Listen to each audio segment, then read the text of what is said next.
We continue our preview of the Arizona Wildcats. Very excited about the season opener in Las Vegas. To do so, let's bring in Dana Cooper, the sideline reporter for the Arizona Wildcat Network on 1290 AM, also simulcast on 107.5 FM. And Dana, welcome to BYU Sports Nation. Hey, guys. Thanks for having me. It's good to be with you. Great to be with you as well. And we're stoked about the matchup. We've done this a few times with Arizona and BYU, 2016 and 18 and 07, I want to say. So we've been here before, but this one feels a little different, obviously, coming out of COVID, a new head coach in the case of Jedd Fisch, although it was Kalani Sitake's first game way back in 2016. And now in Las Vegas in Allegiant Stadium, so there's a lot to be excited about in this one.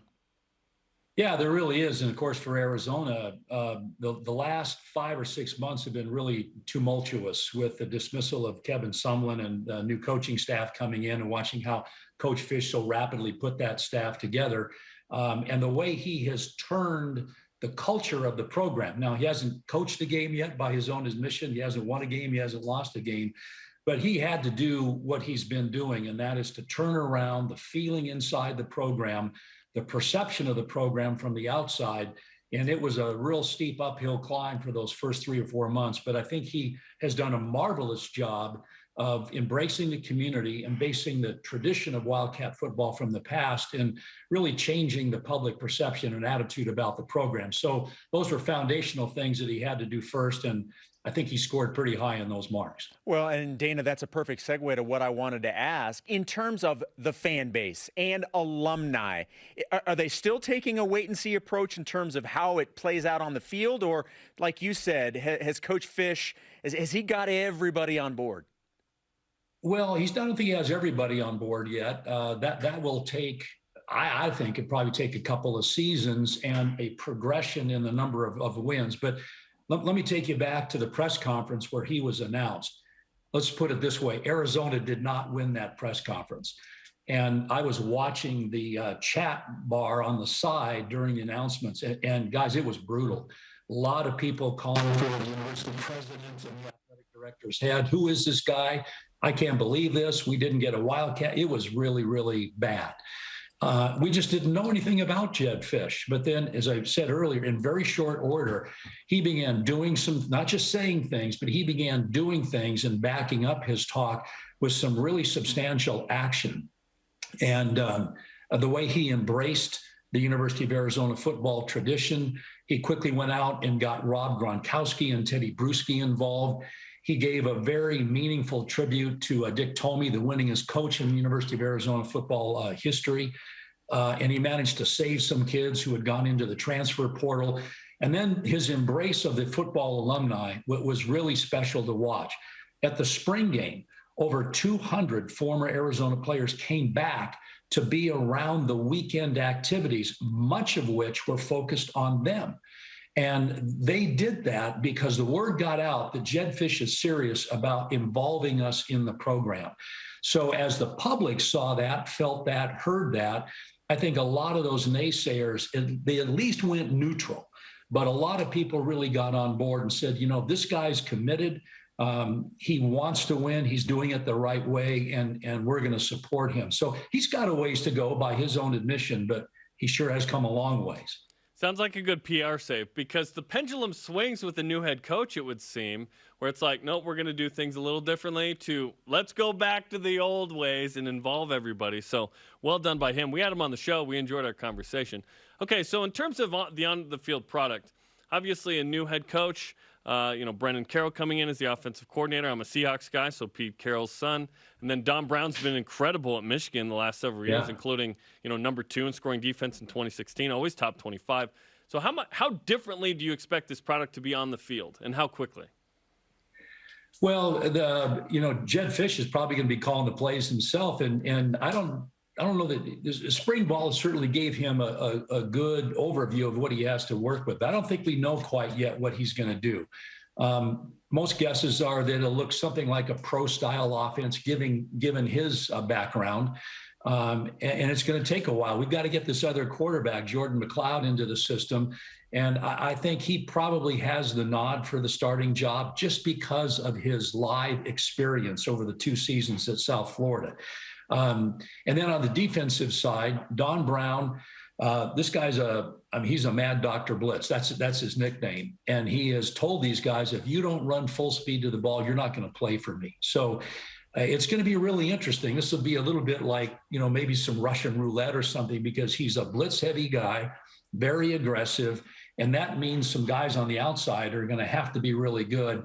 You may see Arizona, you probably will see Arizona giving up some big plays, some long plays, but I think you're going to see the quarterback on the ground a lot from Don Brown as well. So we got a ways to go yet, but it's just going to be really interesting to see what evolves and how it evolves.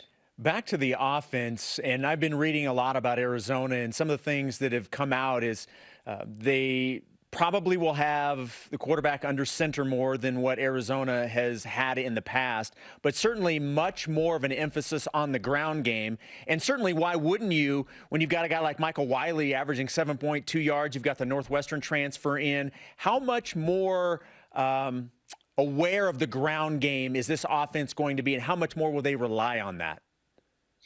Yeah, how much more than, I don't know, because as you guys know, that Arizona pretty much has lived by the ground game for a long, long time. Led the Pac-12 in rushing most of the last 4 or 5 years. And the configuration is a little bit different, but getting Bam Smith back into the rotation after he sat out last year of COVID concerns, and then Michael Wiley, those two guys, along with the Northwestern transfer. The question, of course, is the offensive line. Those guys have got to block for whoever's in the backfield. And there are a lot of guys who have started games in the offensive line, but in large part, that is because there were so many injuries on the offensive line. So the guys that were being pressed into action weren't necessarily your first or second string guys. But there's 2 or 3 pretty solid starters up there, Josh McCauley and Donovan Leah. So what they can do in the ground game will obviously depend upon the success of the offensive line to open some holes.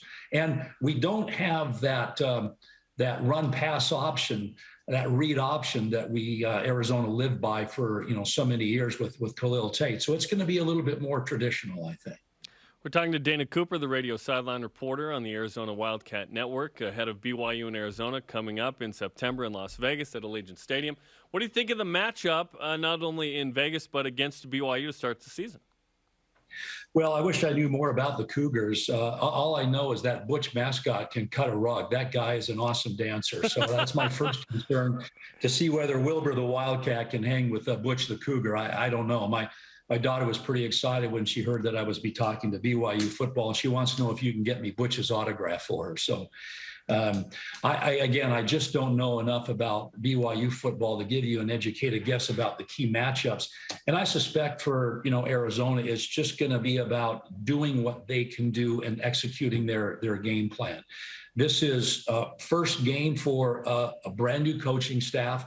A lot of young guys who have come into the portal and mixing that in with the returning starters. So I think the key thing is how much of the offense will they implement in that first game, the first couple of games, and how will Arizona respond to going on the road? It's a neutral site game, but going on the road, and the BYU fans are going to show up.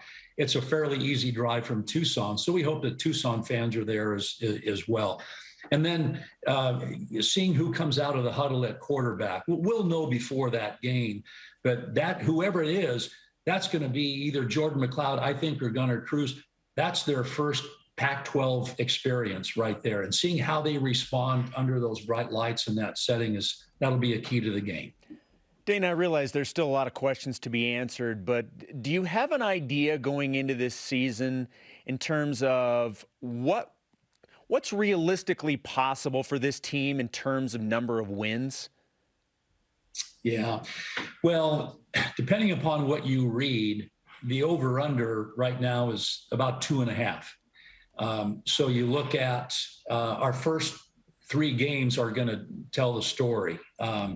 BYU, the Cougars, I think, obviously are going to be favored. Then we've got San Diego State. They've been a pretty good program recently. Then we've got Northern Arizona at home. There are no ever gimme wins on the schedule, but we've beaten the Lumberjacks decisively for as long as we've been playing them. And then, I don't know, maybe, where's the other one? Maybe Colorado. You just look at one of the other teams in the Pac-12 South that's on the bottom half, as we are. So that 2.5, 3 wins, that might be initially a realistic number. But if Arizona can get on track and if they can gel and show some promise in those first 3 or 4 games, then maybe you're looking at 4 or 5 wins. I'll tell you this, that our play-by-play guy was talking to Don Brown, and somehow just the subject of bowl games came up, and Don Brown's eyes got real big, and he says, bowl game? You're darn right we're going to a bowl. Now, that's a little bit of his mentality, and that's what you want to hear out of your defensive coordinator. But I think that's at play as well. And Don Brown knows how to turn things around. And nobody wants to win more than the coaching staff. And I think these players have begun to get a sense that the change in the culture and the change in the mentality and the change in the way the coaching staff embraces the players and builds into them, not just as football players, but as men also. There's a lot of those good things going on. I think all of that could lift them to maybe another win or win and a half or possibly 2 wins. So I think the best case scenario would probably be 5 wins, realistically, somewhere between that over under 2.5 and maybe 5. Hey, if the over under is 2.5 and you get 5, that's pretty good. When I think That's 100% improvement. Right. When I think of a bowl game in Arizona, I think of the 2008 Vegas Bowl, the last time these two teams met in a bowl game, and it was in Vegas. So if you're an Arizona fan, you're going, let's summon the Willie Tuitama vibes from 08. If you're BYU, you're like Jake Oldroyd's neon cleat vibes from 2016. So we'll see what happens. It'll be fun. But I know this, on November 13th against Utah for Arizona, all BYU fans will be rooting for the Wildcats. Yes. Don't you worry. Thank you very much. Yeah. Well, Dana, we appreciate the time, and we look forward to the matchup in Vegas in early September. It's going to be an awesome one. Thanks for having me, guys. Good to see you. Okay, that's Dana Cooper here on BYU Sports Nation. I'm interested.